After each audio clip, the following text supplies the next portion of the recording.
Hey everybody, I'm Alistair Stevens, and this is There and Back Again, an exploration of Tolkien's Middle-earth. In tonight's special bonus session, we're going to conclude our thoughts on The White Rider and talk a little about the news, the big news, shaking the Tolkien world to its very firmament this last week, that Amazon is currently engaged in pre-development for well, the news says a Lord of the Rings TV show, but a careful reading reveals that, in fact, no, it is not going to be a Lord of the Rings TV show. It is going to be some other kind of Tolkien show. We're going to talk a little about that. Then, as I say, we're going to catch up with the slides that were left behind in our hasty discussion of Ents and Entwives and the return of Gandalf and his reconnection with Gimli and Legolas and Aragorn here on the fringes of the Fangorn Forest. Lots to discuss tonight, though hopefully this is going to be a slightly shorter session than usual. Hopefully we're going to be an hour.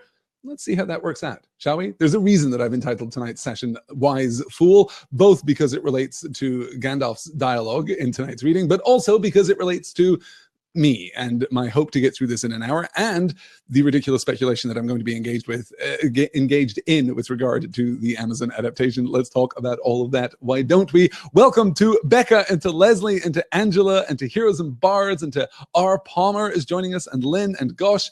Lots of people here tonight on this Sunday evening. This is a fun bonus show. I will say right up front, for those of you who don't make it all the way to the end of tonight's session, that there will not be a regular Thursday session this week because of Thanksgiving here in the US. Instead, we're going to pull it forward a day, and we're going to meet on Wednesday evening to talk about, well, the next part of the story in the King of the Golden Hall. We're going to pivot wildly away from the grandest excess, from the dizzying heights of Tolkien's Legendarium, and arguably, as we're going to discuss this evening, one of the largest and most ambitious, one of the most mythic things that Tolkien does in the entire span of The Lord of the Rings, to some more mundane politics, I suppose, to a more direct conflict against the Shadow. There's lots to come from our discussion of the Two Towers, but let's begin with our discussion of Amazon. In fact, let's not begin with our discussion of Amazon. Let's begin with the other piece of Tolkien news, which is almost certainly not unrelated. This last week, it was revealed that Christopher Tolkien has resigned from his position in the Tolkien estate. This is going to signify, most likely, a marked shift in the relationship between the Tolkien estate and the wilder world. Christopher Tolkien, for much of his academic career, for much of his authorial career, has been, in effect, the sole custodian of his father's legacy. It is Christopher's work that has led to the entire History of Middle-earth series, this 12-volume series analyzing basically every word that exists today of Tolkien's original work. It is thanks to Christopher that we've had so much material related to Tolkien's Legendarium in the years since the professor's death. But Christopher Tolkien is currently 93 years old. I discussed a couple of months ago, back when the Beren and Luthien book, which I think you can see behind me on the shelf here, when the Beren and Luthien book was released, I discussed Christopher Tolkien's foreword to that volume, in which he says that this is the last book that he's going to work on. This is the last book that he's going to publish. It is pretty much the last book that could be wrung out of the uncompleted and fragmentary remains of Tolkien's body of work. But more importantly, it is the last book that Christopher Tolkien is going to work on because he is 93 years old, and these books take a long time to prep. And we discussed at the time how this felt very much like the passing of an age, how this feels in some sense like the transition between the third and fourth ages, right? This is the discussion we're going to have right at the end of The Lord of the Rings, right at the end of The Return of the King. What does the world look like now? What does the more modern world look like? Well, it looks hopeful and it looks positive, but it is a little less magical than once it was. And I think many of us feel that way about the departure of Christopher Tolkien from the Tolkien estate, particularly because that news is accompanied by the news of Amazon developing this TV series. It should be noted that Christopher Tolkien actually filed the paperwork to depart from the Tolkien estate back in August. It has just been, processed. We have just caught up with it now, which is why the announcements are coming out this week. But it is, I'm sure, no coincidence that a new adaptation of Tolkien's work is in the works, and Christopher Tolkien is no longer directly involved in the Tolkien estate. I'm sure that those two things are connected. Christopher Tolkien, for those of you who don't know, has been has been ruthlessly protective of his father's legacy, as of course he should be. Tolkien actually negotiated the movie rights to much of his work, to The Hobbit and The Lord of the Rings, during his lifetime. He actually signed those contracts himself, but that was it. And the limits placed upon the adaptation of Tolkien's work are very strict indeed. There was a long discussion that was had prior to Peter Jackson's Hobbit trilogy about what kinds of material he was able to use. He couldn't, in the process of adapting either The Lord of the Rings or the Hobbit trilogies, he couldn't touch the Silmarillion. That was completely out of bounds. There was nothing there that he could pull in because he simply didn't have the rights to that material. He did, though, have the rights to The Lord of the Rings, and that includes the appendices of The Lord of the Rings, which gives, in large part, a kind of brief version of much of the history of Middle-earth. There are plenty of stories which are not told in The Lord of the Rings per se, which are still available for adaptation, which was how we got things like the White Council and the assault on Dol Guldur in the Hobbit trilogy. There's a lot of extra material there that Peter Jackson was absolutely allowed to use. Now, what does that mean for Amazon? Well, let's take a quick look. The original press release, I got this account from Deadline, but this is representative of press releases that were all over the internet as this news broke. Quote, "The Lord of the Rings original series, a prequel to Tolkien's The Fellowship of the Ring, will be produced by Amazon Studios in cooperation with the Tolkien Estate and Trust, HarperCollins, and New Line Cinema, a division of Warner Brothers Entertainment, which produced the hugely successful Lord of the Rings movie franchise. Fans of the book, or, anyone capable of parsing a sentence successfully, will see that there is, in fact, an incongruity in that very first clause. The Lord of the Rings original series, a prequel to Tolkien's The Fellowship of the Ring, well, those two things are incompatible, right? You can't have a Lord of the Rings series, which is a prequel to The Fellowship of the Ring, for, obvious and self-evident reasons. So one of the things that we're going to discuss in this session is, what is this show going to look like? Of course, people are super excited. Tolkien fans are super excited because this could be the most viable forum for a series devoted to the Silmarillion, the ancient history of Arda. Are we going to begin with the Ainulindale? Are we going to begin with the creation of the world and the coming of the Valar and the Maiar into the world? Almost certainly not, for a couple of reasons. It doesn't seem as though the Silmarillion has been independently licensed. It seems as though this material is still going to be based upon the Lord of the Rings. That is what that is accounted for by the involvement of New Line Cinema, which still holds the adaptation rights to The Lord of the Rings and The Hobbit. Not specifically TV adaptation rights, but movie adaptation rights for The Hobbit and The Lord of the Rings. So what are we going to get? Well, in part, and I should preface all of this, of course, by saying that as of this time, Amazon has not attached a writer or a director to the series at all. This is in pre-development. I don't think it's likely that we're going to see a Lord of the Rings series prior to, 2019, maybe like the fall of 2019, maybe 2020 feels a lot more likely because these things take a good long while. But much more importantly than that, we're dealing with fantastic sums of money.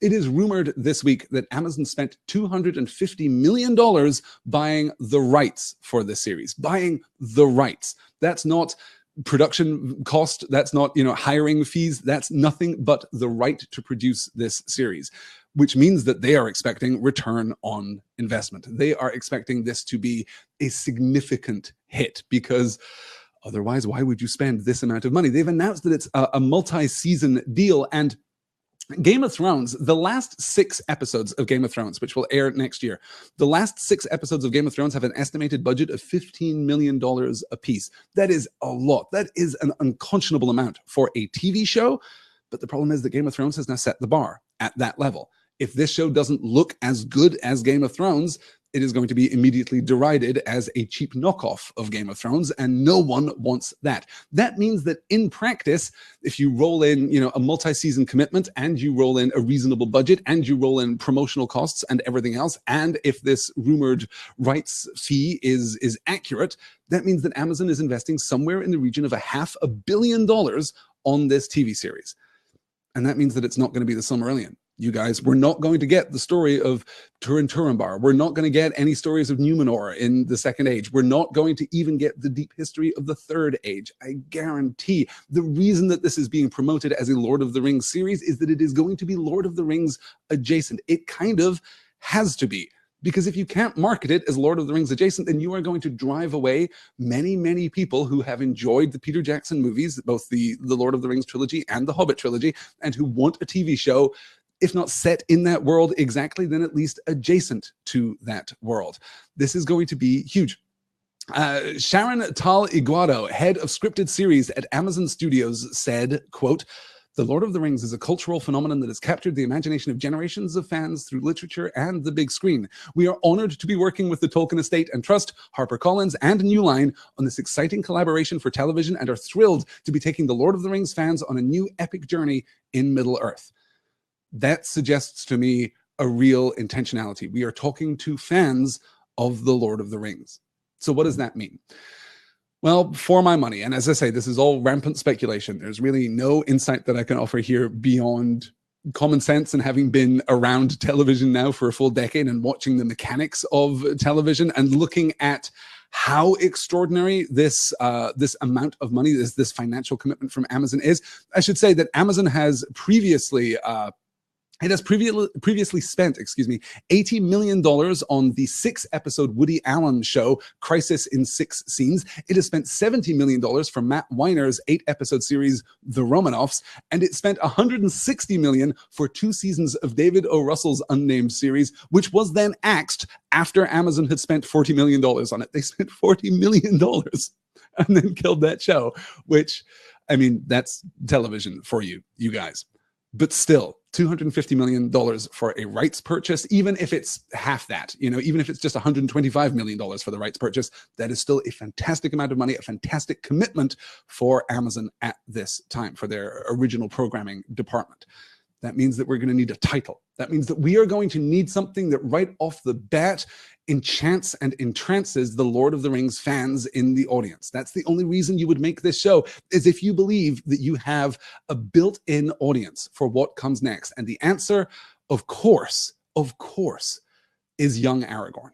And I know that a lot of people have been talking about the adventures of young Aragorn this last week, and it seems like the obvious pull, but the more that I think about it, the more I am convinced that actually there's a great deal of potential here. There's a huge amount of material that is just waiting to be tapped in the story of young Aragorn. I want to pull here from the Angela is recommending the Man in the High Castle. Yes, which I hear wonderful things about. I haven't seen the adaptation. That book is extraordinary. I haven't yet seen that adaptation. But of course, Amazon is making inroads into the world of prestige drama. It is challenging networks like HBO and Showtime and Starz in the in-house production of prestige drama. That's a great thing for Amazon to be doing. And the more prestige drama we get, the better. The more players there are in this very rarefied space, the better for everyone. Old Toby is saying, if it's not a Shadrach and Gorbag buddy comedy set in Orc School, I'm not watching.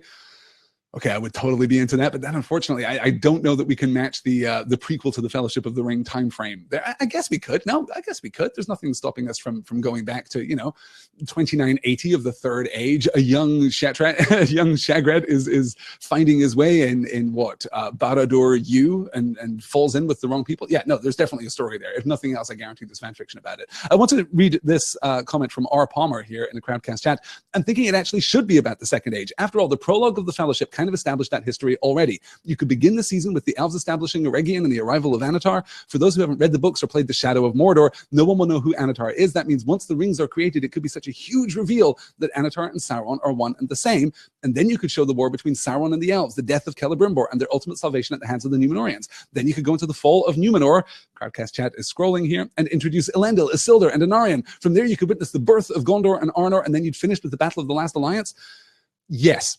You're absolutely right, R. Palmer. You're absolutely right. There is a story there. There are stories throughout the Silmarillion. I would love, and of course, to name check them as I name check them every week, apparently, on There and Back Again. I would love an Aule and Yavanna series. I would love the Ainulindale. Don't get me wrong. If Amazon announces, no, actually, we thought about it, and we're just going to do the Silmarillion. We're going to do it in 10 years, and we're just going to do the Silmarillion, and it's going to be great. I am so very in for that. But I wonder how many people would be. The biggest problem that is challenging, the biggest problem that is facing people who want to adapt the stories of the Second Age, the biggest problems are narrative. What we need is a character. What we need is a protagonist. We need a story that we can follow. There really haven't been successful TV shows where we have a season or two where we're in the POV of a certain character who's having a certain adventure, and then we hard cut out of that story and switch our focus entirely to someone else. What we need, and what I'm sure Amazon knows, is a beginning, a middle, and an end. We need something that is a complete story unto itself. And this is less about the kind of the economic, the business arguments, the commercial arguments for this show. This is more about the narrative argument, right? If you're telling a story, you need a story to tell. And the tighter the focus is on that story, the stronger and more elemental that story is, the more compelling it is inevitably going to be. Yes, I would love a 10-season series for the Silmarillion, but actually what you're dealing with there are 4 or 5 or 6 or 10 miniseries. You're just doing a series of shorter stories.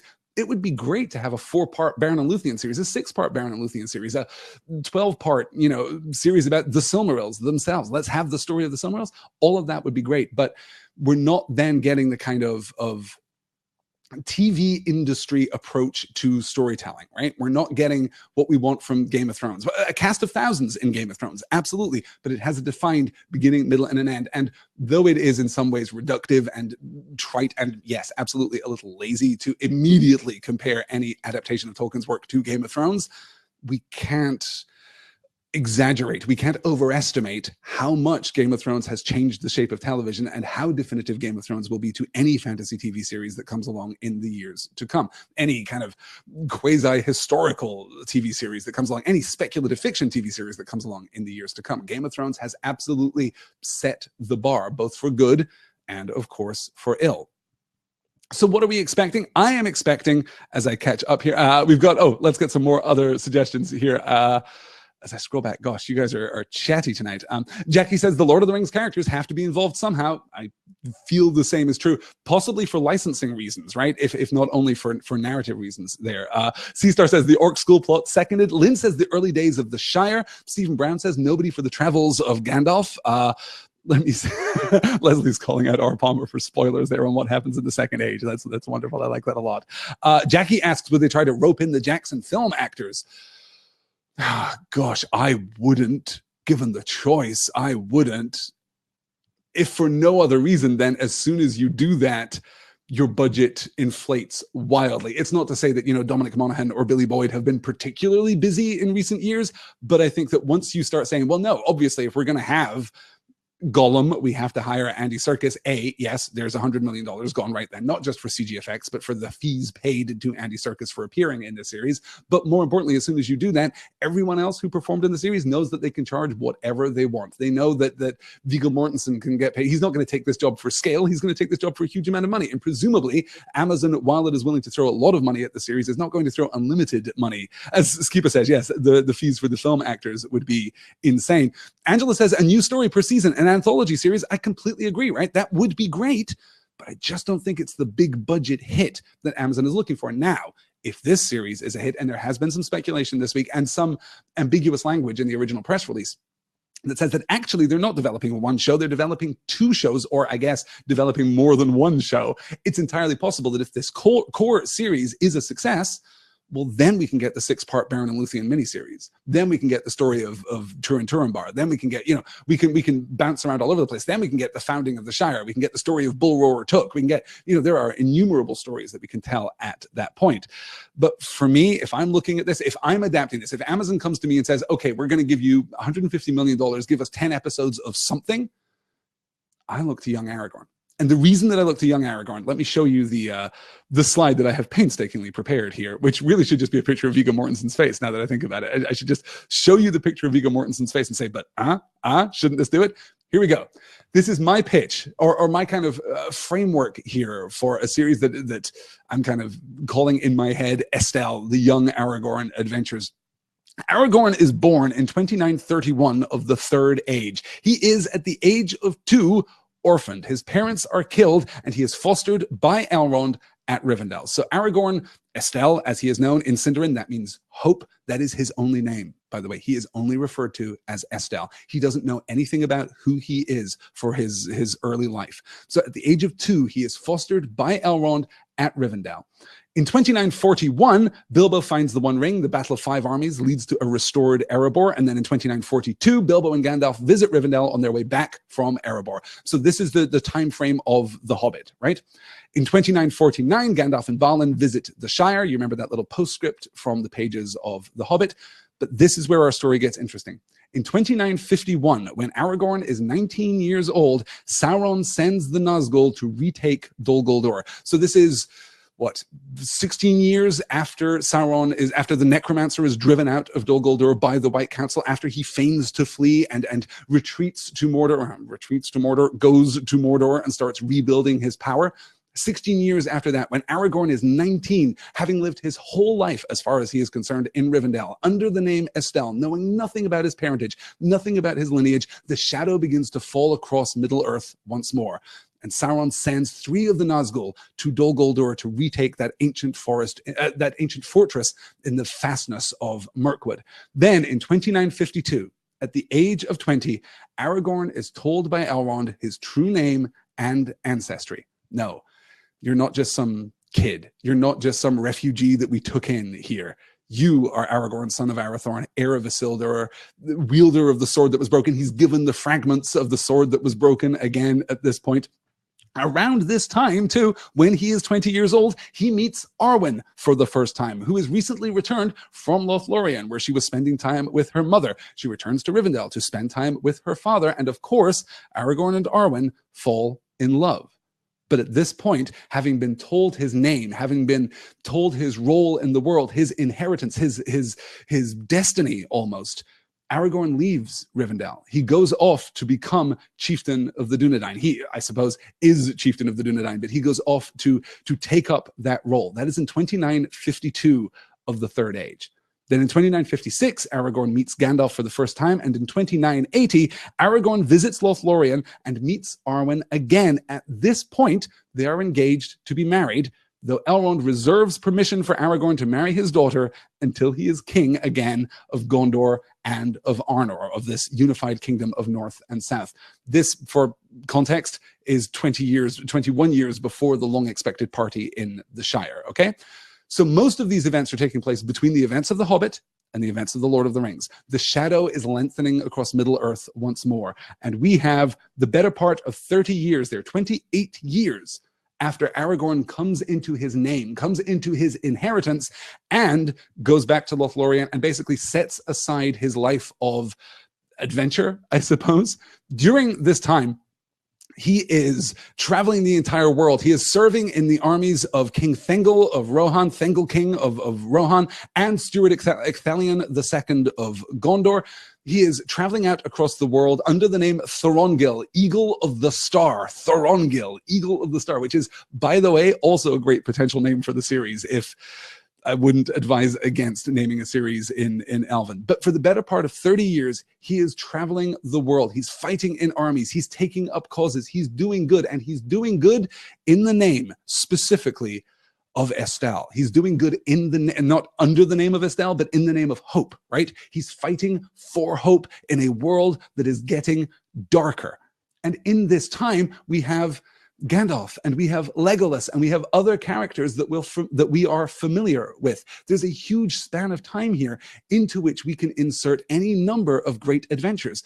And there are 2 specific ideas that I have. I suppose the biggest specific idea that I have is actually our opening scene, right? If Amazon gave me $150 million and said, okay, 10 seasons of TV, go, what's your opening scene?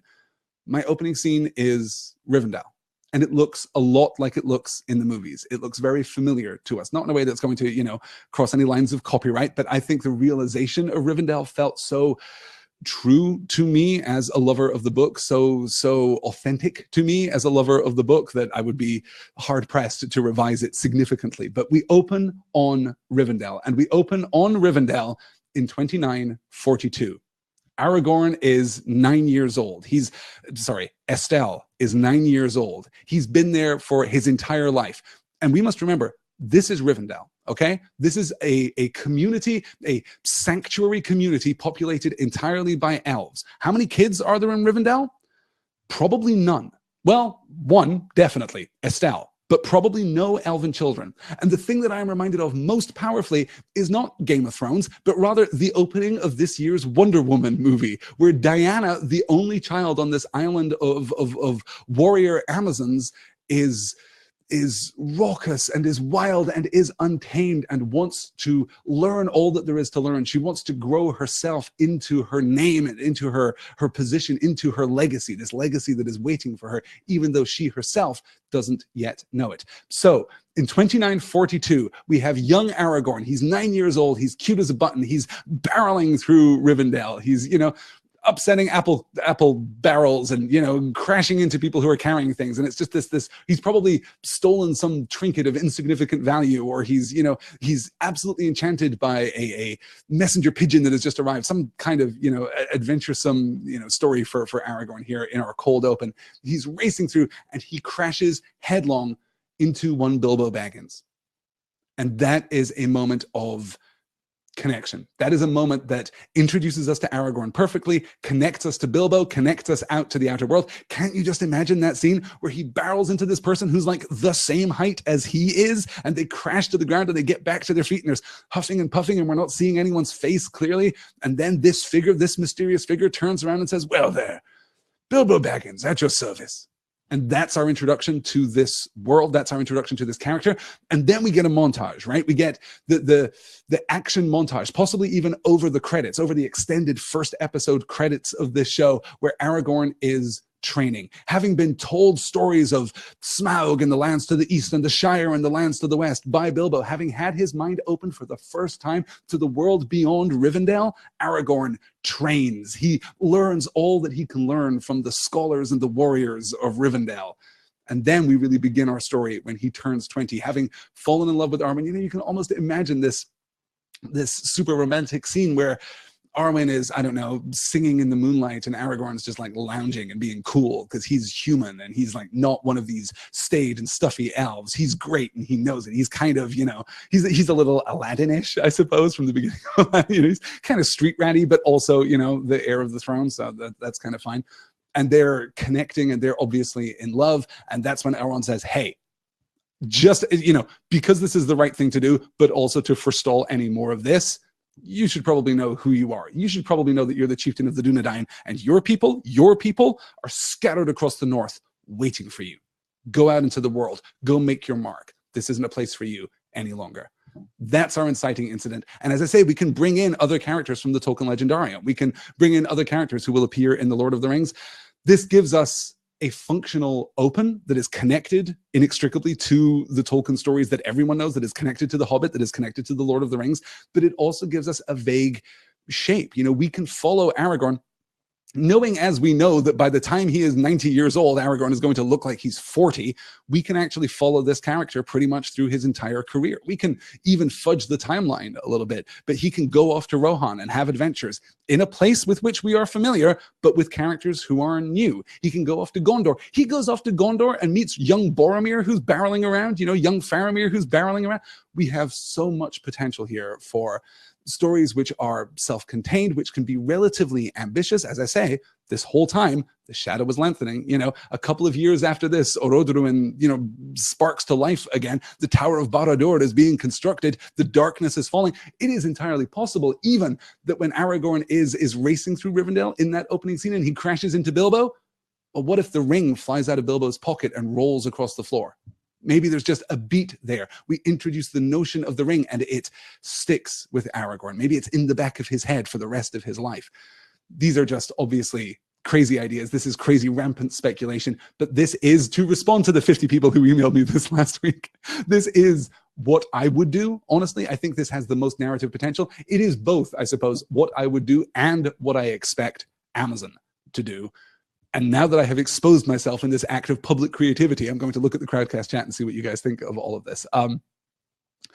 Jackie says, Elrond's also been fostering the chieftains for generations, so I'd imagine there's some sort of leadership boot camp in place, right? That would be amazing. That would be fantastic. Yes. Good. Oh, good. We're positive on this. This is pretty good. Oh, this is so good. Heroes and bards, maybe little Aragorn staying up late to spy on the company of dwarves. The only thing that would make me hesitate about that is that canonically, if we're going by the timeline in the books, Aragorn doesn't meet Gandalf yet. So, but certainly, right, that sequence when we're off reading the moon runes the year before, where Gandalf and Thorin and Bilbo are in the company of Elrond, maybe that's an opportunity for young Aragorn to spy on the rest of the dwarves and see what dwarves are. How cool is that? This is so fun. I would also say, just as a general principle, that I would not expect Amazon to obey slavishly the timeline laid forth in the book. I would expect them to respect the primary beats of both The Hobbit and The Lord of the Rings. There's little point in doing an adaptation about this world if you're not going to respect the things that everyone knows about The Hobbit and The Lord of the Rings, right? This isn't about the Tolkien scholars among us. This is about the general fans of fantasy literature, right? You know that Bilbo has the ring. You know that the ring is the One Ring. You know that the ring turns you invisible. You know that someday Frodo is going to come into his inheritance and he's going to take the ring to Mount Doom and so on and so forth. You know roughly now, just by cultural osmosis, what Gollum looks like and how Gollum acts. I wouldn't expect any major deviation from that. But I would also absolutely expect there to be minor deviations in the incidental material. For example, during this period, Aragorn meets Legolas somewhere, sometime. We don't know any more about it. As far as I'm aware, yes, to the best of my recall right now without a timeline in front of me, I don't know when Aragorn and Legolas meet. It wouldn't surprise me or upset me unduly if also Aragorn and Gimli meet during this sequence. Yes, okay, that throws off canonically the New Line movies, the Peter Jackson movies, but it would also give us an opportunity to tap into a dynamic that we've seen before. Also, and I should emphasize this fully, I would expect to see, I would be shocked if we did not see much more diversity. I would absolutely expect to see more female characters in this show. It wouldn't surprise me at all if 20-year-old Aragorn, trained by the elves, incredibly skilled, the returning king, chieftain of the Dunedain, but kind of unfamiliar with the ways of his people. If he returns to the Dunedain, if he returns to the Rangers and is paired up immediately with, well, what is the character's name in Game of Thrones? Ygritte, the you-know-nothing Jon Snow girl, I would absolutely expect that dynamic. That's kind of a first thought, first pass dynamic. Hopefully it would be, when I say better and more sophisticated than that, I don't mean that that's necessarily just a bad relationship. I mean that that's been done. But I would expect there to be many more female characters, and I would certainly hope to see that in this show too. Okay, so this is what I would hope to see. This is what I would expect. Oh, Galadriel and Celeborn. Yes, of course, we can go all the way through to Lothlorien, right? We know that Aragorn, after 30 years of adventures, goes to Lothlorien and meets again with Arwen. But if Arwen is in Rivendell for that whole period, he can go to Lothlorien anytime he likes, basically. We can have him meet Galadriel and Celeborn, have him meet many of the other elves, many of the incidental elves that are named in the Lothlorien chapter of the book, and kind of forge those relationships. As I say, we can definitely, Rohan and Gondor, that's actually canonical, right? That's actually textual. We know that he's there. So there's tons of material here that we can delve into. This is my pitch. Let me see here. Gosh. The video is having problems. The video looks okay. The diagnostic here tells me that the video is okay, so you should be able to just hit refresh and everything should be all right. I do hope that your internet is holding up. Rayla Lynn says, oh, I love this. Rayla Lynn says, I want a young Boromir. Family drama, battles, a touch of Better Call Saul, because sadly we know his future fate. No, that's awful, Rayla Lynn. Can you imagine? Wow. I hadn't honestly thought about Boromir as, gosh, a Boromir-Faramir family drama, right? Like a saga? That could be really great. Those two characters opposed. Oh, that's actually very good. Yeah. There's no reason we can't do that within the frame of an Aragorn story, particularly if we fudge the timeline just a little bit. But yes, that's a very strong idea. I like that a lot.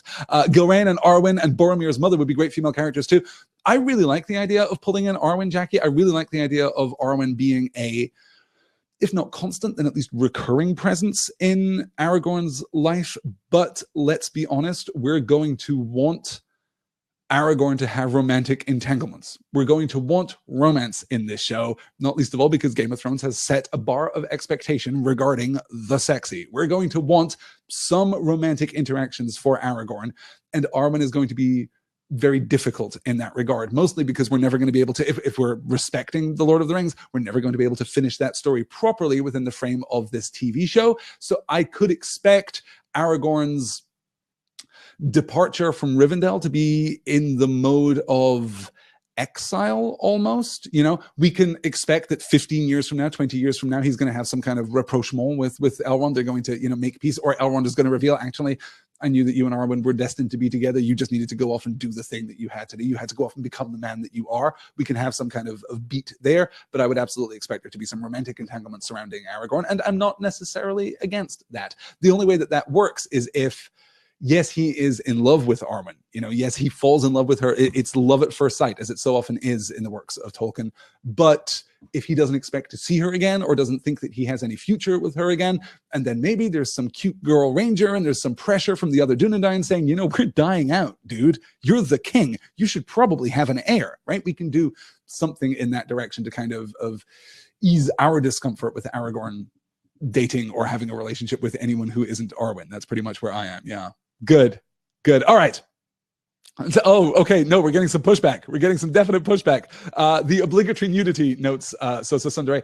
Yeah, please let's not go in that direction. Please let's not go in that direction, Amazon. And that's not, I'm not just being a prude about that, right? Like, there is a tonal distinction between Game of Thrones and The Lord of the Rings. There is a tonal distinction between the works of George R.R. Martin and the works of J.R.R. Tolkien. These are very different things. And I don't want this to be the CW show version of The Lord of the Rings. I think there is a story that you could do there, but I don't want this to be it. I want it to still be as mythic as Tolkien would have intended. You know, if he'd sat down and written the stories of Estelle, the adventures of young Aragorn, it would have been consistent with The Hobbit and The Lord of the Rings. And I want it to still be consistent with The Hobbit and The Lord of the Rings. So I would expect a lot of, you know, longing looks and again, you know, attraction at first sight. That's kind of the dynamic that I would want, rather than the, yes, gratuitous and relentless Game of Thrones nudity. Yes, good. C-Star says, I don't want romance on the show or any book. I'm a romance Grinch. I'm afraid that TV marketing is probably not going to honor your wishes in this regard. But yes, I see what you mean. I do see what you mean. Yes, and Amazon is, of course, much more restrained than HBO. I think that's and honestly, financially, commercially, there's a potential market there, right? This is Game of Thrones for people who don't like the nudity and the violence. This is a PG-13 version of Game of Thrones. Not bad. Amazon doesn't have the same isn't honoring the same sunk cost fallacy when it comes to, you know, adult programming that HBO and that Starz and that Showtime to a certain extent are. Amazon gets to be a little more flexible. It gets to take that Netflix route, where it can basically do whatever it wants on a per show basis. So yeah, that might work. Good. Okay. Let's, yes, total difference on purpose between Lord of the Rings and Game of Thrones, says Angela Lurie. I completely agree. I completely honor that. Yes. Good. All right. That is going to do it. I spent way more time on that than I intended to, but it's such a good idea, right? I'm really into this idea. And as I say, I fully expect this to happen. Let's move into our discussion of Chapter 5 of The White Rider. We covered a couple of slides from this last time in our last session. We talked about the coming again of this mysterious, or the coming for the first time, as we will find out in tonight's reading, of this mysterious figure who gradually and slowly reveals his name. And we're going to get more backstory now. Gandalf is back, you guys, and he's got a story to tell. What do you wish to know? Said Aragorn. All that has happened since we parted on the bridge would be a long tale. Will you not first give us news of the hobbits? Did you find them, and are they safe? No, I did not find them, said Gandalf. There was a darkness over the valleys of Emyn Muil, and I did not know of their captivity until the eagle told me. The eagle, said Legolas. I have seen an eagle high and far off. The last time was 4 days ago above the Emyn Muil. Yes, said Gandalf. That was Gwaihir the Windlord who rescued me from Orthanc. I sent him before me to watch the river and gather tidings. His sight is keen, but he cannot see all that passes under hill and tree. Some things he has seen, and others I have seen myself. The ring has now passed beyond my help, or the help of any of the company that set out from Rivendell.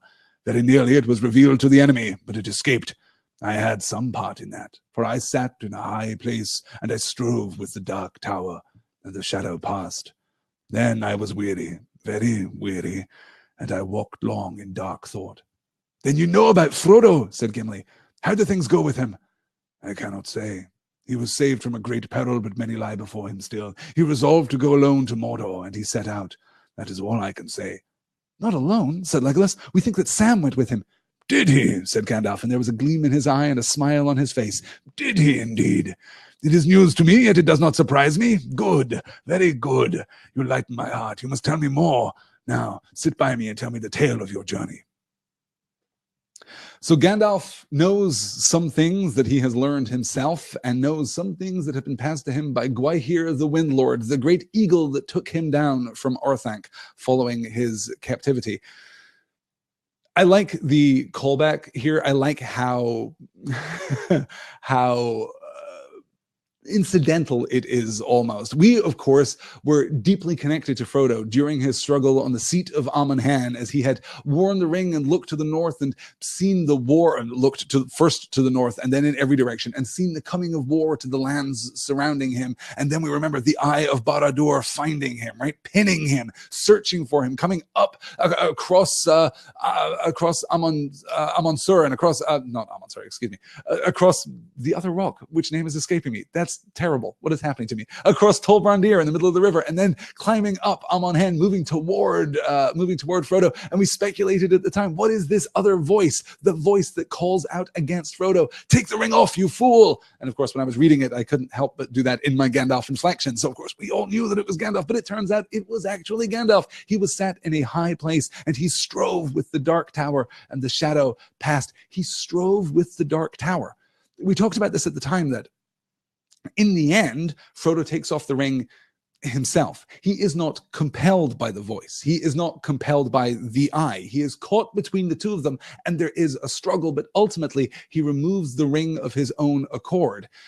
And Gandalf here is noting that he was not fighting with Frodo. He was not commanding Frodo. He was not dominating Frodo, because to do so would be evil, at least morally questionable, morally dubious, right? But he's not fighting with Frodo. He's not trying to compel the ring bearer. He's fighting with the eye. He's fighting with the Dark Tower and freeing Frodo so that Frodo can make the choice himself, which of course he did. Gandalf, his response to learning that Sam has accompanied Frodo, it warms my heart. I love it very much. Not alone, said Legolas. We think that Sam went with him. Did he? Said Gandalf, and there was a gleam in his eye and a smile on his face. Did he indeed? Sam Gamgee delighting people both in and out of this text. It's pretty great. As Riddleton says, yet still, Amon Law, thank you, R. Palmer. Good Lord. I do apologize. Sometimes, you know, for all of the incidental material that my brain retains on a daily basis, sometimes things slip through. I either need another cup of coffee or one fewer cups of coffee in order to make this whole thing work. Riddleton says, yet still no Frodo in this book. Yes, the bold division of the Two Towers into books 3 and 4 is difficult, I think, for many readers. I think that a lot of people are much more engaged in the primary plot with Frodo and Sam than they are in the secondary plot with Aragorn and Gimli and Legolas, or even in this tertiary plot with Merry and Pippin and Treebeard, right? It's harder to be directly connected to these characters, particularly your first time through the book, particularly if you read this book as a younger person. Certainly the first time that I read through this, I was skimming pages. I was flipping pages outright. Oh, the Entmoot? Great. Cool. I don't care about this. Where is Frodo? Where is Sam? And what is going on with the ring? You know, the ring that's on the cover of this book, I kind of want to know what happens to that.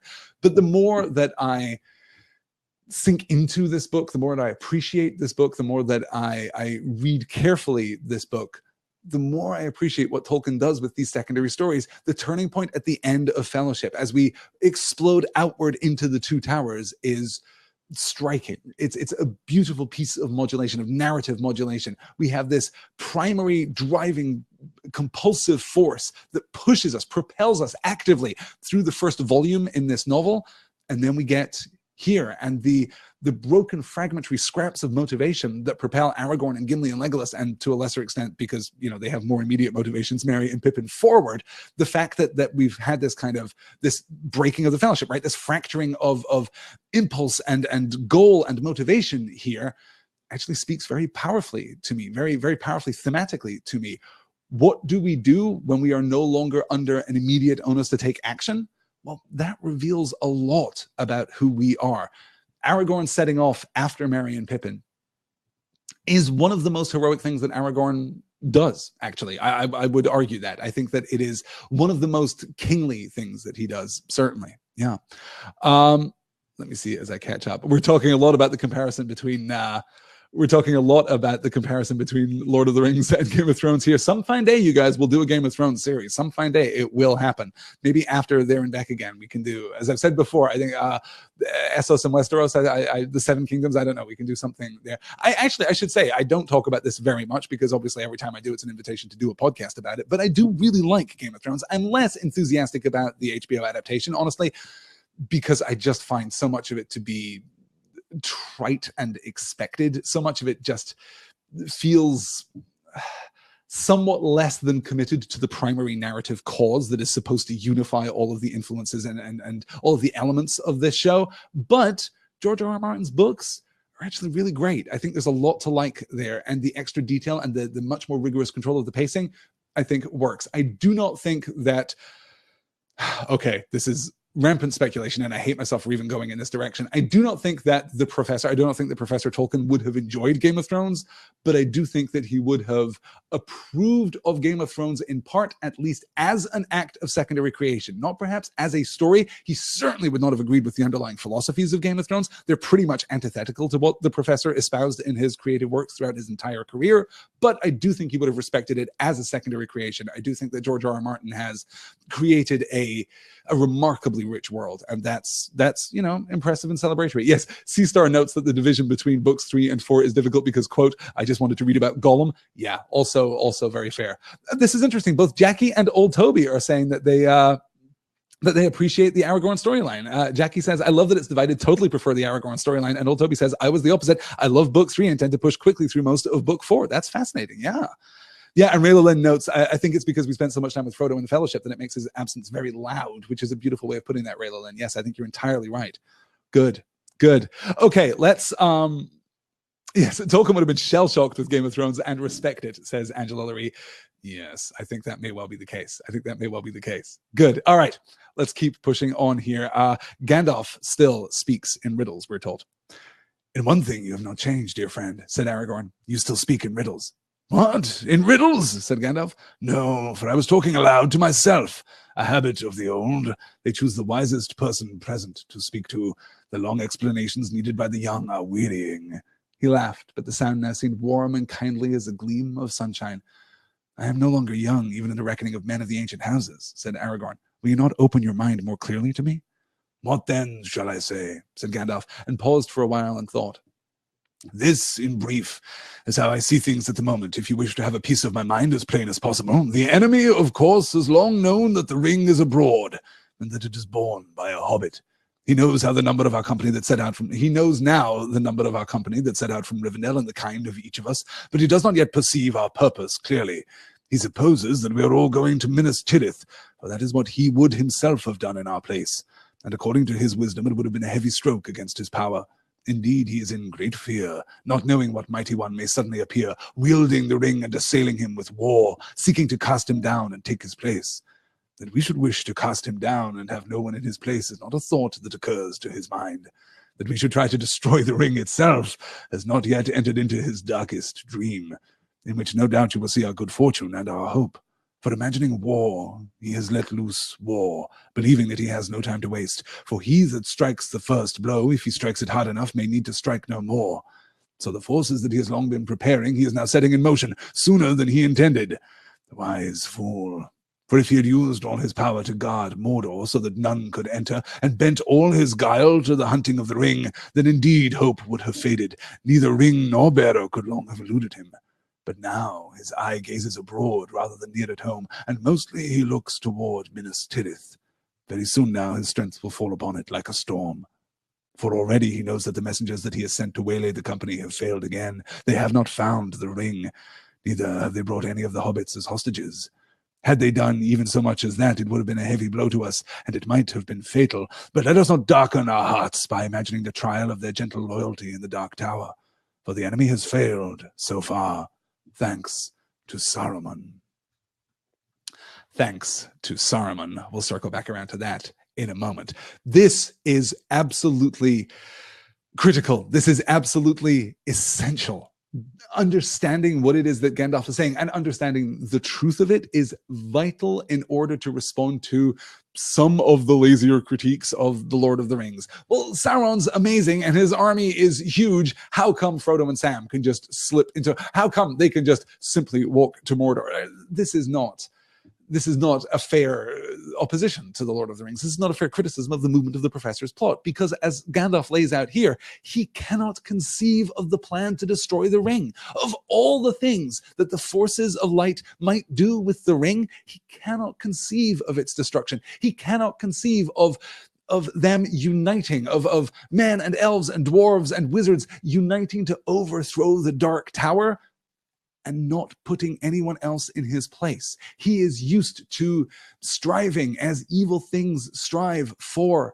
dominance. The rejection of that notion, the rejection of that twisted and warped morality is antithetical to Sauron's thought. He literally cannot conceive it. This is why Mount Doom is not guarded. This is why the borders of Mordor are not more carefully protected, because who is going to strike at Mordor? Who is going to come at him? The greatest opposition to his strength is not a hobbit or anyone. It's not Gandalf riding across the borders of Mordor and headed for Mount Doom. That's not going to stop him. He can't imagine that circumstance.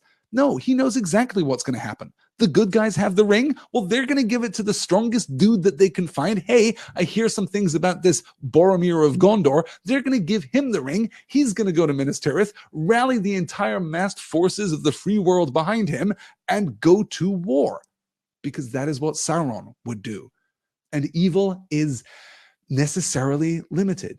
He cannot conceive of this selfless act. He cannot conceive of any of the selfless acts that have led us thus far.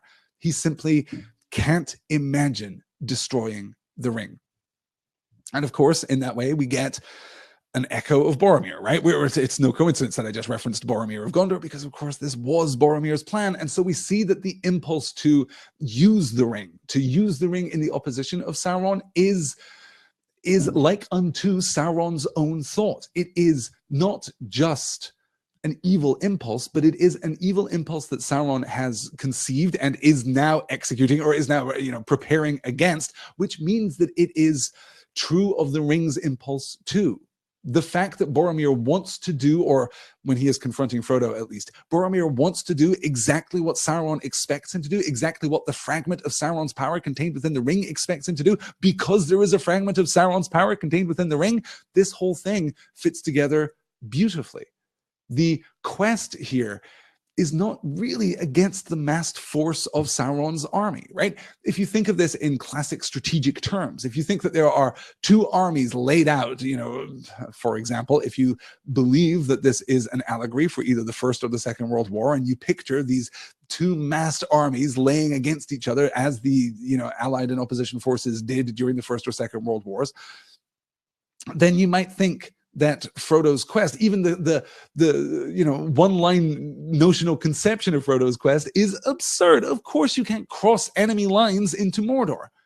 But the enemy lines aren't marshaled at Mordor. They could be. Sauron could be airtight. He could preserve the security of Mordor with the forces at his disposal. But because he can't imagine this action being taken, he doesn't. He extends himself outward and is thus less secure than he might otherwise be. Yes, Sauron would not think that we would destroy the ring itself, says Angela. Oh, and Isaac is joining us. Isaac says, finally caught up with the podcast. I'm here live for the first time with you lovely folks. Great to have you with us, Isaac. Glad that you could be joining us tonight. Good. Yes, and of course, we're talking a little bit about the adaptations here, the Peter Jackson adaptations, and how clearly we play some of this stuff, not all great.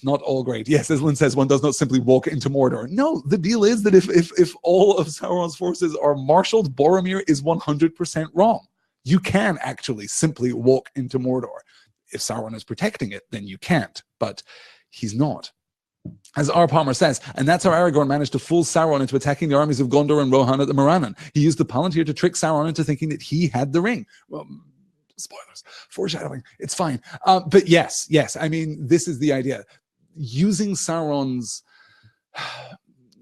tyrannical, brutalistic evil against him, this is the hope of the light. This is the hope of I keep using this phrase, right? The hope of the light. I'm embodying the fellowship here with the force of illumination. And it's no coincidence that I'm thinking in those terms, because, of course, here we have Gandalf in this passage that I have on the screen right now. He laughed, but the sound now seemed warm and kindly as a gleam of sunshine. Remember, we just had gleams of sunshine associated with Gandalf, but it was the fire, it was the sun, it was Gandalf the White. And here we see in laughter that power still embodied.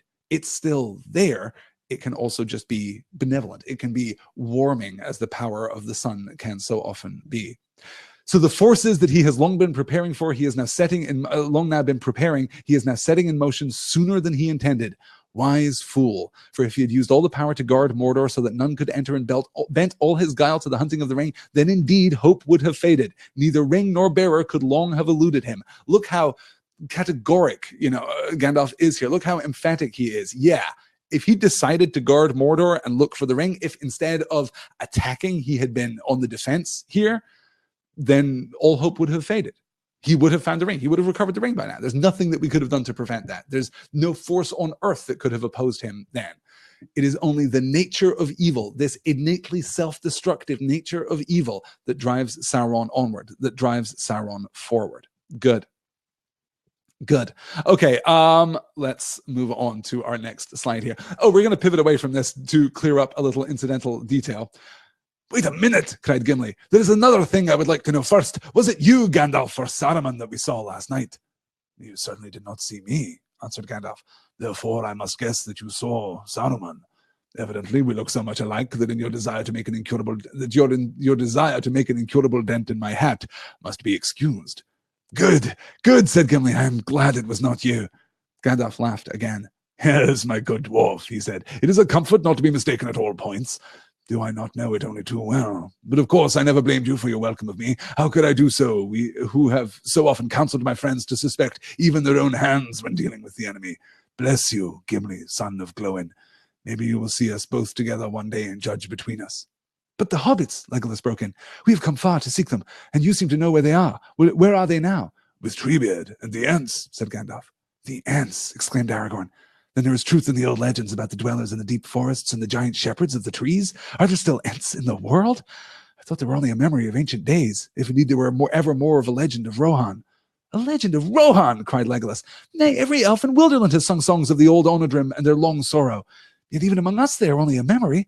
If I were to meet one still walking in this world, then indeed I should feel young again. But Treebeard, that is only a rendering of Fangorn into the common speech, yet you seem to speak of a person. Who is this Treebeard? I refer Legolas to last week's discussion here on There and Back Again, and indeed the previous week's discussion here on There and Back Again. It was not Gandalf who visited the company, this fragment of our fellowship, the night before he actually appeared.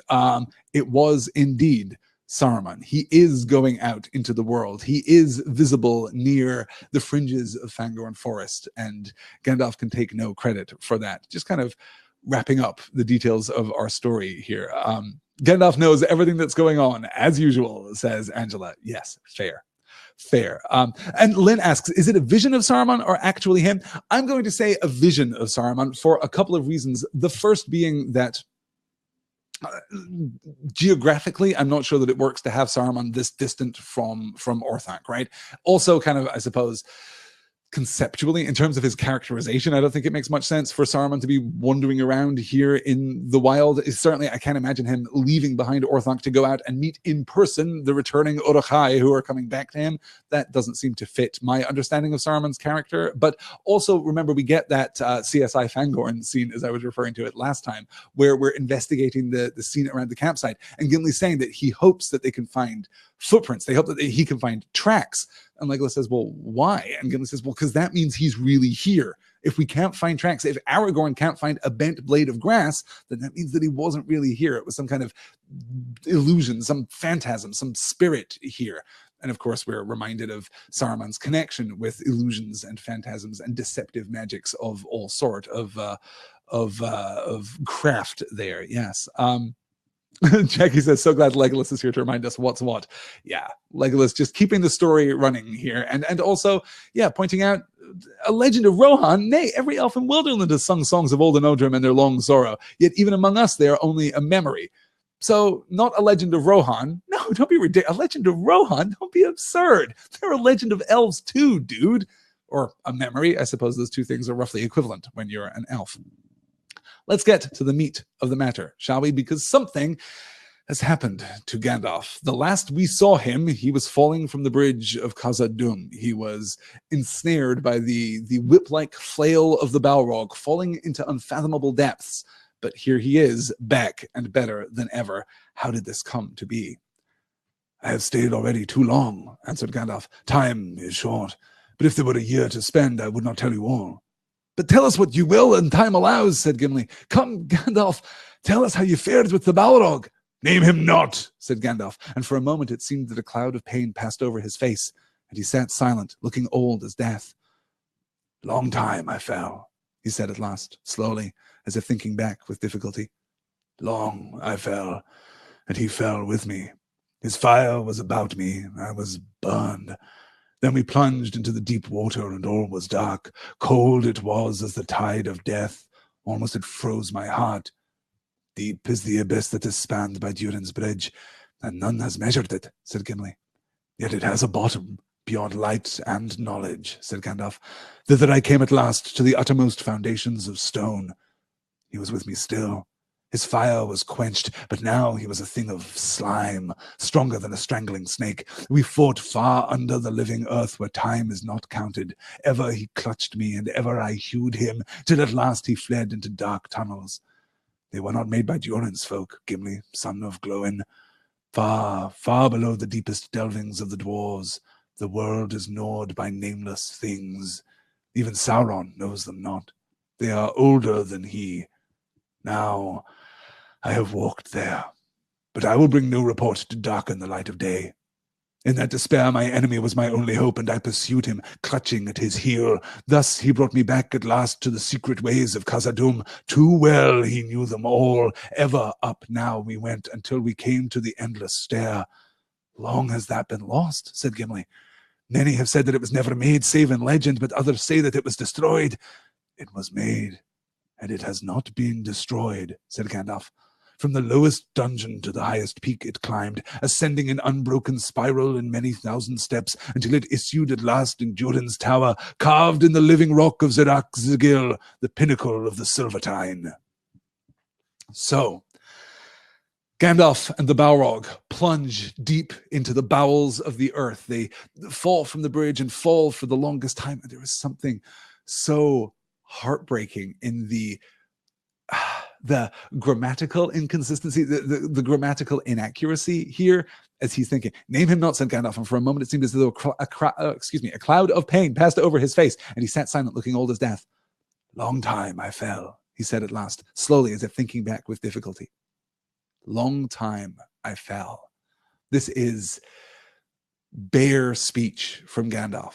It's more bare, I would argue, than much of the speech that we get from Gandalf in the course of this entire book. It is elemental. It is unadorned. He is clearly lost in the memory of it, lost in the pain of it. Long time I fell.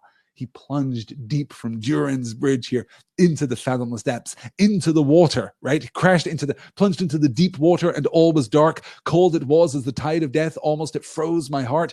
And there beneath the water, his fire was quenched, but now he was a thing of slime, stronger than a strangling snake. So there's still wrestling, still sinking deeper and deeper into the freezing water, deep, who knows how deep, beneath Durin's bridge, beneath the bridge of Khazad-dûm. We fought far under the living earth, where time is not counted. It is possible here that we are even approaching the idea that Gandalf did pass from the world, but I'm not sure that I necessarily hold to that idea. I think that he is still beneath the earth, that this is metaphorical rather than literal, right? Although literal in the sense that this deep beneath the earth, the passing of time, is completely irrelevant. But this deep, or certainly there's no way to count the passing of time, right? No stars or moon or sun to chart the passage of time in the heavens. But it's also, possible that he's entering a realm that is all but beyond the very bounds of Arda, right? Even ever he clutched me, and ever I hewed him, till at last he fled into dark tunnels. So we've vanished beneath the surface of the water. We're now so deep beneath the bowels of the earth that all is darkness and timelessness. Ever he clutched me, he's dragging Gandalf down, and ever I hewed him, Gandalf's smiting him as hard as he can, till at last he fled into dark tunnels. They were not made by Durin's folk, Gimli, son of Glóin. Far, far below the deepest delvings of the dwarves, the world is gnawed by nameless things. If I had to pick a single line from the Two Towers that I love more than any other, it might be that. Far, far below the deepest delvings of the dwarves, the world is gnawed by nameless things. The alliterative repetition here, far, far, obviously that's pretty trivial, but the deepest delvings of the dwarves, the world is gnawed by nameless things. Even Sauron knows them not. They are older than he. What is there beneath the earth? Well, your speculation is maybe that's where Peter Jackson's werewolves live, says R. Palmer. I hadn't thought of that. That's exactly what he's talking about, right? He's talking about the Shai Hulud. He's talking about the giant Dune-style werewolves that emerge from the deserts in the Battle of the Five Armies. Yeah, no, that might be it in the adaptation there. Yes, good. If the stair was made, asks Shane, is this part of where the dwarves delved too deep? Well, okay, let's track exactly what is happening here, right? So they fall from the bridge through the air. They crash into the water and continue to fall. They sink deeper and deeper and deeper. They're still fighting this whole time. Gandalf has no idea how long this takes. Then the Balrog flees and Gandalf gives chase. He's chasing after it through the darkness, through the water, into the tunnels that were not made by Durin's folk, right? But the tunnels do exist, and the tunnels reconnect to Khazad-dûm. They reconnect to the Mine of Moria. So yes, presumably, right, when the dwarves delve too deep, this is presumably what they tap into. This is where the evil awoke from. This is where Durin's Bane was hiding. This is where he has been, where the Balrog has been now for countless years. He's buried away in these caverns beneath the earth. And then we find back, once we're up back in the dungeons, we find the endless stair, back to the secret ways of Khazad-dûm. So we're back in Khazad-dûm. Too well he knew them all. Ever up now we went until we came to the endless stair. So we come racing up through the deepest pits of Khazad-dûm, up through the deepest delvings of the dwarves, back up to the lowest level of the dungeon, which is presumably above the deeper mines. And that's where the endless stair begins, that we ascend all the way to Durin's Tower, carved in the living rock of Zirak Zigil, the pinnacle of the Silvertine. So we chase now all the way back up. Having fallen as far as we could possibly fall, we now climb as far as we can possibly climb. I don't know what the nameless things are beneath the world. Certainly there isn't an answer, a satisfactory or complete answer in Tolkien's Legendarium, but I do know that it puts me in mind of Lovecraft, right? It puts me in mind of nameless eldritch things which underpin the world. Is there a counterforce to Eru Ilúvatar? Is there a counterforce to creation and goodness embodied in the world somehow? Well, maybe, or perhaps this is just Gandalf reflecting the fact that actually no, there are just nameless things down there, right? There are literally things down there that have never been named, because we need men and elves and conscious thinking creatures to go forth into the world to explore and to name things. That is one of the things that the elves did, is to go out and name things. And these things have never been named because they've never been seen, because they've never been encountered, but they are presumably a part of the song. So that's why they are created. That's why they are there. Yeah. Good. All right. Excellent. Tell me about the world gnawers, dang it, says Seastar. Yes, if you want more world gnawers, definitely go and read H.P. Lovecraft. So, beyond light and knowledge, Gandalf fell, and then climbed once more, back up to the peak of Zirak Zigil, the pinnacle of the Silvertine. There upon Calebdil, excuse me, let me do my Gandalf voice. There upon Calebdil was a lonely window in the snow, and before it lay a narrow space, a dizzy eyrie above the mists of the world. The sun shone fiercely there, but all below was wrapped in cloud. Out he sprang, and even as I came behind, he burst into new flame. There was none to see, or perhaps in ages after, songs would still be sung of the battle of the peak. Suddenly, Gandalf laughed. But what would they say in song? Those that looked up from afar thought the mountain was crowned with storm. Thunder they heard, and lightning, they said, smote upon Calebdil, then leapt back broken into tongues of fire. Is not that enough? A great smoke rose about us, vapor and steam. Ice fell like rain. I threw down my enemy, and he fell from the high place and broke the mountainside where he smote it in his ruin. Then darkness took me, and I strayed out of thought and time, and I wandered far on roads that I will not tell. Naked I was sent back for a brief time until my task is done, and naked I lay upon the mountain top. The tower behind was crumbled into dust, the window gone, the ruined stair was choked with burned and broken stone. I was alone, forgotten, without escape upon the hard horn of the world. There I lay, staring upward while the stars wheeled over, and each day was as long as a life age of the earth. Faint to my ears came the gathered rumor of all lands, the springing and the dying, the song and the weeping, and the slow everlasting groan of overburdened stone. And so at the last, Gwaihir the Windlord found me again, and he took me up and bore me away. Ever am I fated to be your burden, friend at need, I said. A burden you have been, he answered, but not so now. Light as a swan's feather in my claw you are. The sun shines through you. Indeed, I did not think you need me any more. Were I to let you fall, you would float upon the wind. Do not let me fall, I gasped, for I felt life in me again. Bear me to Lothlorien. That indeed is the command of the Lady Galadriel, who sent me to look for you, he answered. No eucatastrophe this time from the Eagles. No, the Eagles are coming chance, if chance you call it, intrusion of fate and grace into the life of Gandalf, rather something more mundane. Galadriel sends forth Gwaihir to search for Gandalf. Exactly what happens to Gandalf is one of those topics which enchants and infuriates readers of The Lord of the Rings and Tolkien scholars by equal measure. Some people love this explanation. Some people hate this explanation. Some people hate the cheat of it all. Gandalf dies. You kill Gandalf in Khazad-dûm, and it's fantastic. And then you bring him back because what? You were just out of ideas. Death means nothing in this world. This is completely removing any of the stakes of our conflict here. And I myself am absolutely not of that opinion. For me, the death and return of Gandalf is completely enmeshed in Tolkien's cosmology, in his sense of how the world works, in the sense of those forces which govern the world. Let's see if we can parse this just a little first and see what sense we can make of this. I will read this first, though. Seastar says, I really enjoyed what the film did with Gandalf's ordeal. It showed what he described in an abbreviated yet beautiful pair of sequences which couldn't have done it justice, especially since so much of the drama is within his mind and not the physical world, but in my opinion is preferable to the sort of long drawn-out battle sequences the films are prone to. Yes, I completely agree. Oh, Heroes and Bards. Angela says, naked, I was sent back, quoting naked, I was sent back. And Heroes and Bard says, naked in more ways than just without clothes, I think, Angela. Yes, I am inclined to agree. Yes, a resurrection moment, says Jackie. Yes, this is exactly what is happening. And we can tell, I think, that this is exactly what's happening. I mean, we can pay close attention to the conflict first. I love this beat. Out he sprang, and even as I came behind, he burst into new flame. So what is the source of the Balrog's fire? What is the source of the Balrog's flame?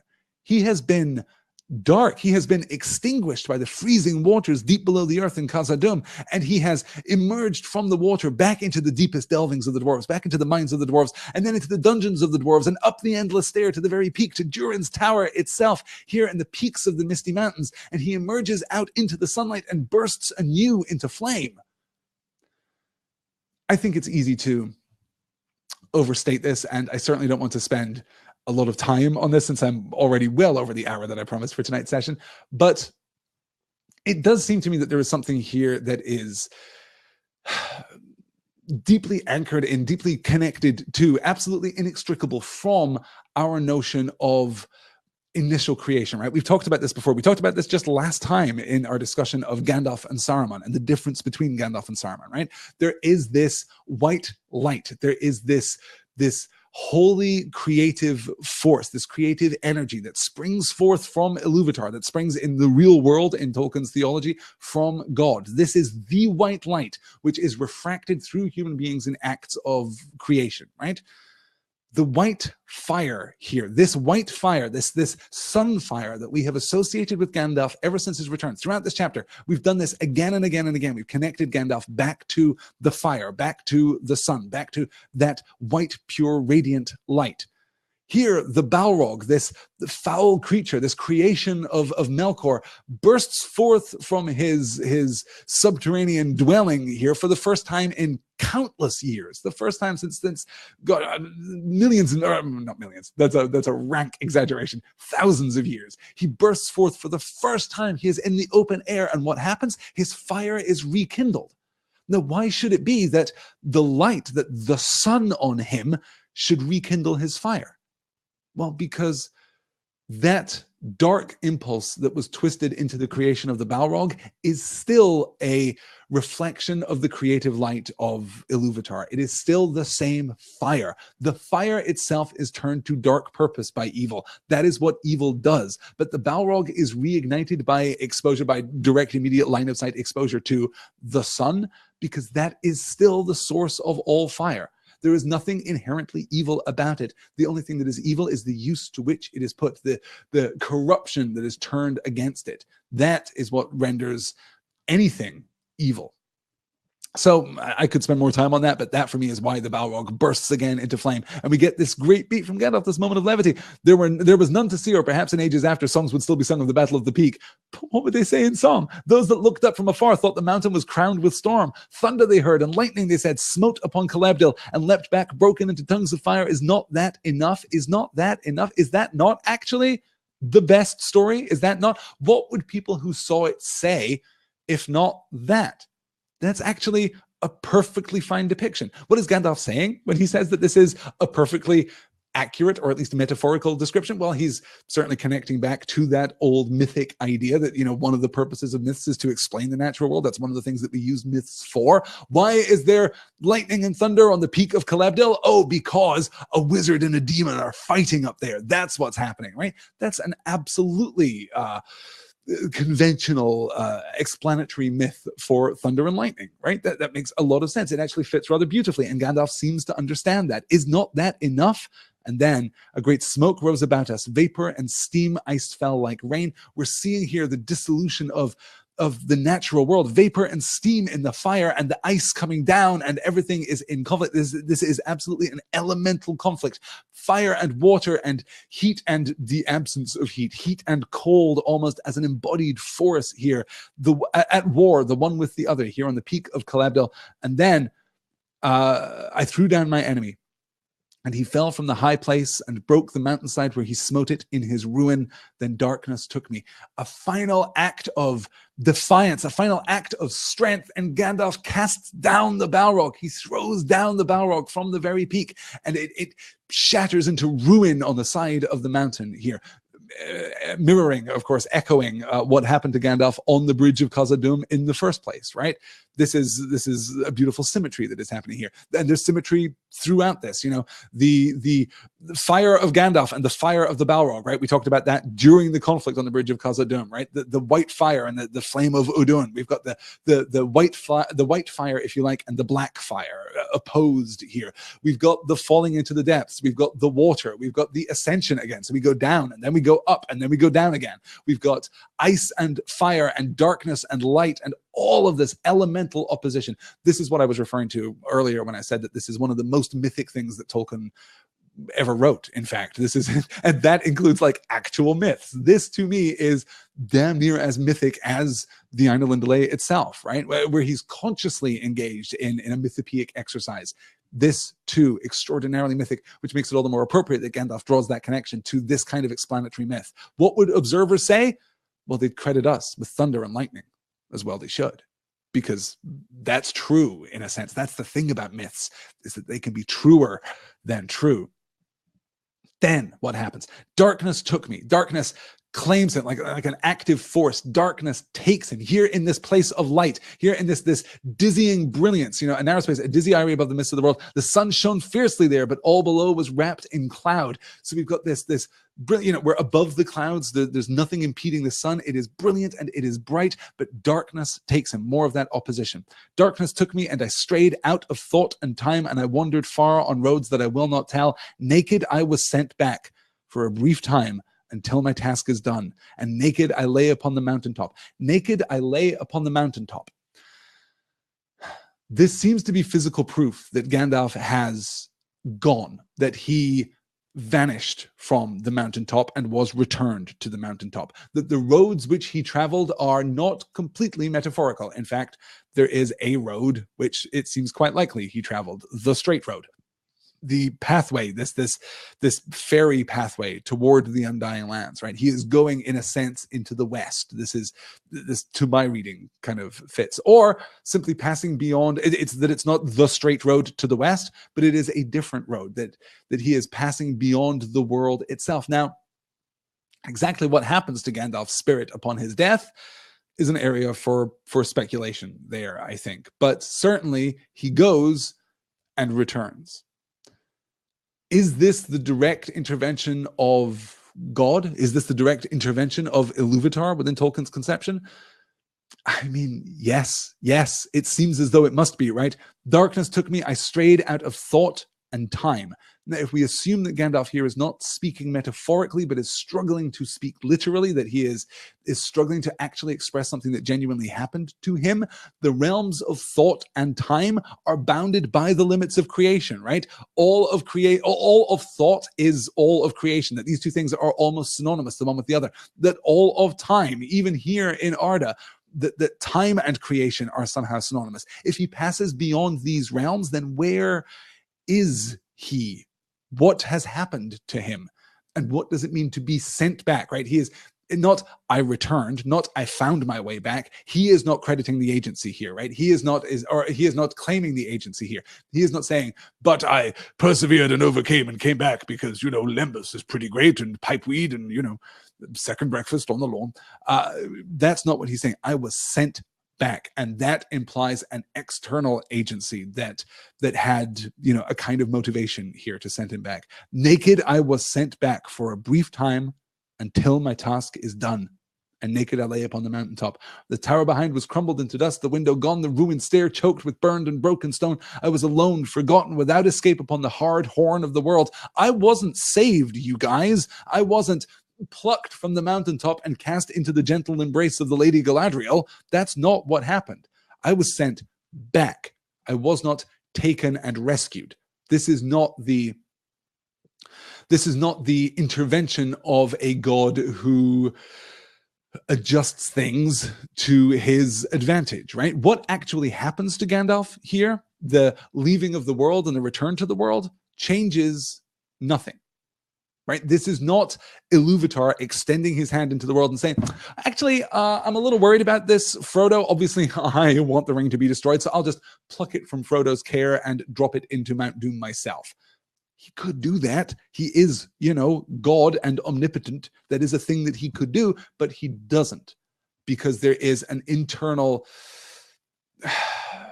integrity to the workings of Arda. Things have to play out as they were conceived in the song. That is what the song was for, the Ainulindalë. So Gandalf here dies and is returned, but nothing else changes. This to me is why it is not a cheat. How is he saved? Well, he's saved by Gwaihir, with whom he is friends, but he's saved by Gwaihir at the Lady Galadriel's request. This is chance, if chance you call it. This is good fortune, if good fortune you call it. But it is also a consequence of the people of Middle-earth making choices and taking action, as all good things are the consequences of the people of Middle-earth, making choices and taking action. Good. Let me see here. Or like a Doctor Who regeneration, says Angela. Yes, right? That's exactly what happens. He has a few more of these, and then he'll come back as a woman, which will be really exciting. I'm really looking forward to that. Yeah, good. Shane says, I may teach kids that thunder and lightning come from wizard dad and slime monster fighting. Shane, I want that children's book. I really want that children's book. If you could come up with a number of explanations like that, that would be great. Why are there rainbows? Well, that's when wizard dad is reflecting the light of creation. Or even better, why are there rainbows? Oh, that's Saruman of many colors. We don't trust him. Yeah, I like that a lot. That's very good. Excellent.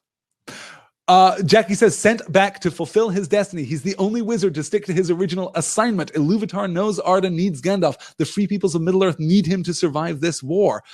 Oh, and Gildarts asks, could Gandalf the White be heralding the Fourth Age? Well, I guess in a sense he is, right? Because in order for the Fourth Age to come about, Gandalf has to fulfill his task. But Jackie, I think you're right there. Talk about purpose-driven, she concludes there. Yes, Gandalf is, well, okay, we don't know about the Blue Wizards. We don't know what they're doing in the Far East. They may be also fighting against Sauron in their way. We can't necessarily say that they've completely abandoned their post in the way that Radagast did, or gone native in the way that Radagast did, or, you know, been corrupted by temptation and greed and the desire for power in the way that Saruman was. But yes, you're right. As of our current knowledge, Gandalf is the only one who remained on task. Very, very goal-oriented is the thing about Gandalf. Yeah, good.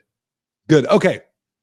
I absolutely must push on. Let's do our last one. So Gandalf ends up here. We could obviously talk forever about Gandalf returning, but I hope I've gone some way to kind of explaining why it is that I don't see this as a cheat. I don't see it as authorial intrusion. I see it as being so completely and rigorously consistent with Tolkien's approach to his secondary creation that it absolutely works for me, right?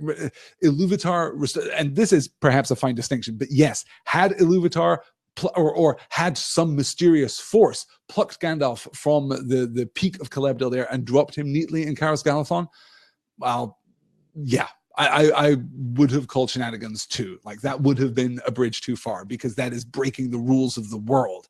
But subverting that moment of death, casting him back into the world exactly where he was, apparently exactly in the state that he was in, except now alive instead of dead, still suffering, still near death, and still imminently facing death, that doesn't seem to me to be breaking the rules. That doesn't seem to me to be too unfair.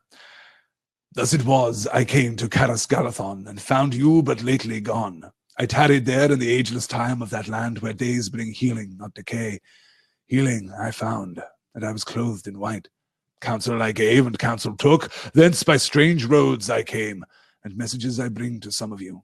To Aragorn I was bidden to say this: where now are the Dunedain, Elessar? Why do thy kinsfolk wander afar? Near is the hour when the lost should come forth, and the grey company ride from the north. But dark is the path appointed for thee. The dead watch the road that leads to the sea.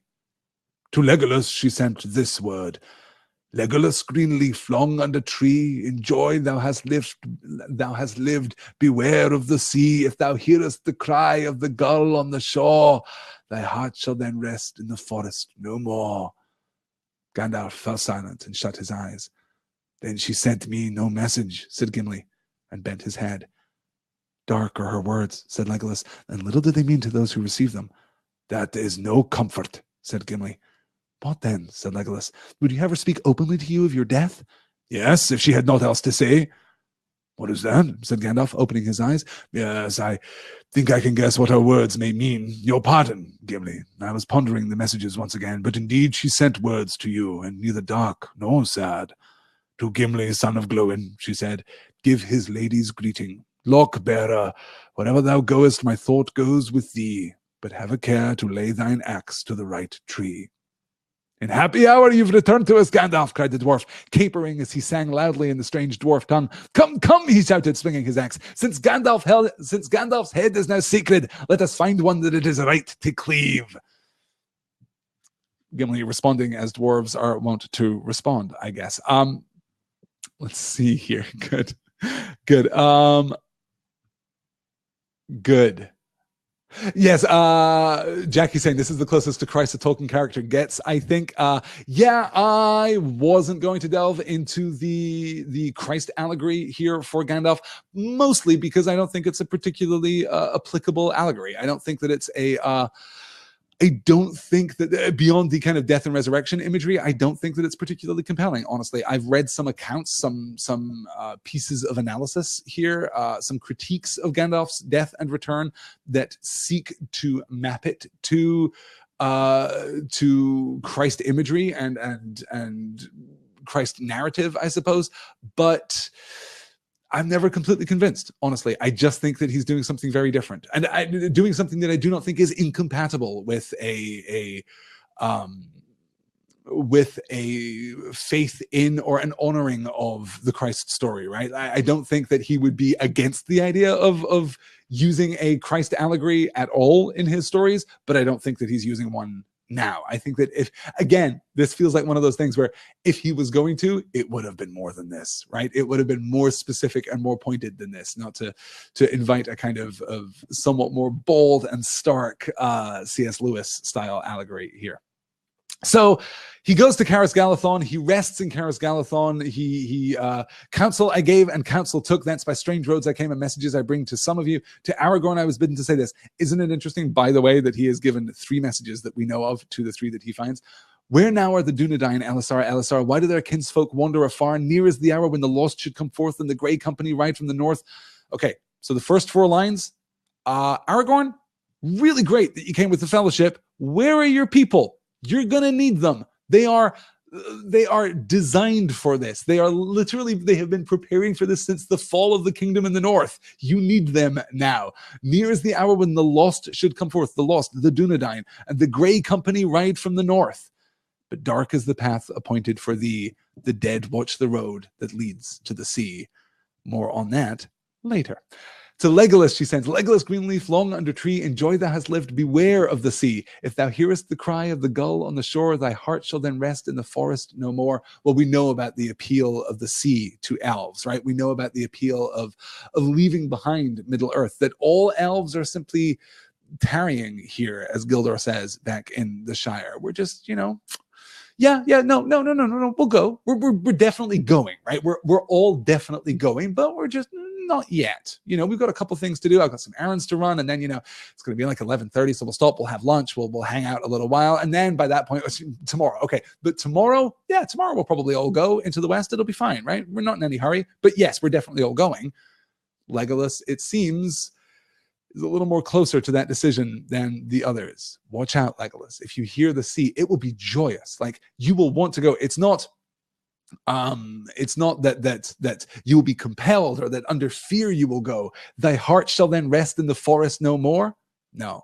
If you hear the sea, if you see the sea, your heart will reside with the sea. Your heart will reside in the west from that moment. That's it. That's all it's going to take. So, watch out for that, because if you're not done, then you probably shouldn't be ready to go yet. And then we have, Legolas and Gimli's conversation. Then she sent me no word, said Gimli, and bent his head. Gimli, obviously upset by this. Dark are her words, said Legolas, and little do they mean to those who receive them. He's obviously not talking in general here. The Lady Galadriel gives wise counsel. Dark are her words, and little do they mean to those who receive them. Also, the message to Aragorn, pretty crystal clear, Legolas. Even you should be able to decipher that little riddle. No, he's talking about the messages that come to him. He's talking about this word. Enjoy thou hast lived, beware of the sea. What? This is clearly a message of death, right? Dark are her words, and little do they mean to those who receive them. Okay, firstly, her messages are dark. Secondly, I don't know what she means. Thirdly, that is no comfort, said Gimli. What then, said Legolas? Would you have her speak openly to you of your death? He seems to believe that is what Galadriel is talking about here, that Galadriel is passing to Legolas directly a message of death. Beware of the sea. If thou hearest the cry of the gull on the shore, thy heart shall then rest in the forest no more. Thy heart shall then rest in the forest no more. Brackets, because you will be dead. Well, no, I don't think that's the reading at all. I don't think that's our understanding of elves doesn't suggest that at all. It's not stay away from the ocean, Legolas, or bad things are going to happen to you. It's stay away from the ocean, Legolas, or you're going to pass into the west. But Legolas doesn't yet have the experience, doesn't yet have the maturity, doesn't yet have the elvishness to completely understand that. So we'll also put a pin in that and come back to that later too. And then Gandalf is thinking through the messages. I think I can guess what her words may mean. Your pardon, Gimli. I was pondering the messages once again. But indeed, she sent words to you, and neither dark nor sad. Notice that we don't get a poem here. Notice that we don't get a song here for Gimli. This is just a message. To Gimli, son of Glóin, give his lady's greeting. That's pretty big. That's pretty huge. This is not, say hi from me. This is not give the warmest greetings of the Lady Galadriel, his lady. She is honoring here his fealty to her, his supplication to her, his love for her in a monarchistic, feudalistic sense, the good and righteous love that a subject has for his monarch, for his lady in this instance. To Gimli, son of Glóin, give his lady's greeting. Lockbearer, wherever thou goest, my thought goes with thee. Oh, Lockbearer, by the way, I've seen some weird bits of interpretation on the internet about this, trying to figure out what is the lock that Gimli holds? What is the key that Gimli holds? Does he have a key for this lock? Lockbearer here, meaning the hair that Galadriel gave him, right? This is affectionate. This is give his lady's greeting. Hey, person who's carrying my hair, wherever thou goest, my thought goes with thee.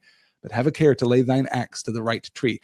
This is playful, bordering on the flirtatious Galadriel. This is really intimate. This is very, for a lady to condescend in this fashion, for Galadriel of all ladies to condescend in this fashion is startling. I completely understand Gimli's response here.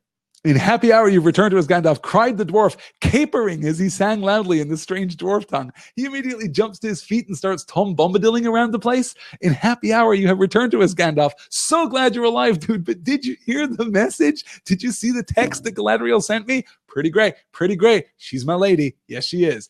He's very, very happy. Come, come, he shouted, swinging his axe. Since Gandalf's head is now sacred, let us find one that is right to cleave. Since Gandalf's head is now sacred. Since the head of this old man who appeared to us here in the forest has now been revealed to be the head of Gandalf and thus is off the list of things which I might cleave with, responsible caution. One possible interpretation, right? Since this head, which I now know to be, this head, which I now know to be Gandalf's, must not be cleaved, must not be cloven by my axe. Let us go find a head that I can cleave, right? But of course, we've just been talking about Gandalf's resurrection, his return to the frame of the world. Since Gandalf's head is now sacred, is Gimli making a joke? Is Gimli perceiving something greater here? Is he recognizing an elevation in Gandalf's state, in Gandalf's condition here? He's either making a joke about the anonymous old man being revealed to be Gandalf, or he's making a joke about Gandalf's sudden elevation, right? That he is in somehow recognizing Gandalf's newfound sanctity here. Let me see. Oh, Jackie is giving us some thoughts here on the Blue Wizards. On the Blue Wizards, quote, I really do not know anything clearly about the other two wizards since they do not concern the history of the Northwest. I think they went as emissaries to distant regions, east and south, far out of Númenórean range, missionaries to enemy-occupied lands, as it were. What successes they had, I do not know, but I fear they failed as Saruman did, though doubtless in different ways. And I suspect they were founders or beginnings of secret cults and magic traditions that outlasted the fall of Sauron. Beautiful. Thank you. That is from... gosh, I'm afraid I do not remember to whom that letter was written, but that is definitely one of the professor's letters. Excellent. Excellent. Good. Father John is asking, I wonder if Gimli later takes Lockbearer as a family name. Firstly, yes, that would be wonderful. Secondly, what a great family name. What a great surname that would be. I like that. Yes. Good. Good. That, I think, is going to do it. Oh, Jackie, please don't apologize for the tangent. Jackie, I'm relying on you for this stuff. This is wonderful. Thank you so much for that. Yes. Good. R. Palmer says, the way Alistair reads Galadriel makes me imagine a sassy master of Twitter. Helpful advice and biting sarcasm. I'd love to read some of her tweets. There must be some kind of fake Galadriel Twitter account, right? And if there isn't, then I urge you all to go and start it. I think you should all head on over to, or I don't know, mastodon.social or whatever we're all supposed to be using now because Twitter is a dumpster fire catastrophe. Yes, someone should start a Galadriel account. Galadriel, I think, would require 280 characters, though. I'm not sure that she could compress that wit. And as much as this is a playful comment, right?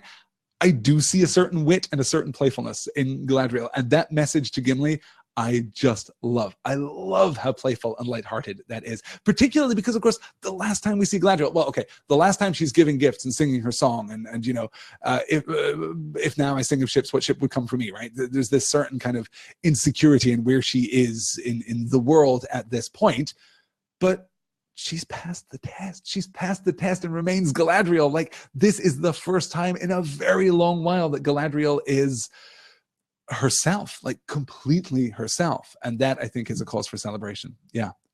Good. All right, let's wrap it up there. Since I've run a full 40 minutes longer than I anticipated and given you guys a whole full-length extra session of There and Back Again, let me show you the final slide here. Next session, Book 3, Chapter 6, The King of the Golden Hall. As I said, this is not going to go out on Thursday. This is going to go out on Wednesday night, 10 p.m. Eastern, Wednesday, November the 22nd, 2017. The following week's session, which will be Thursday, November the 30th, will also be an afternoon session. Just FYI, just wanted to let you all know that's coming up. So if you're waiting for a Europe-friendly session, it will be the session, what is that? Oh, look, session 42 will be a Europe-friendly afternoon time zone here in the US. That is going to do it, though, for this time. I'm really excited to move on to talking about King Theoden King, and of course Grimo Wormtongue. We'll talk a little about him too next week in Chapter 6 of Book 3. But until then, thank you so much for listening. Thank you so much for all of your support. Thank you to everyone who joined me live, and thank you to everyone who sent me emails about the Amazon announcement. It's been a really exciting week to be a Tolkien fan, as so many weeks are. Thank you so much for listening. I will talk to you all again soon. Until then, take care.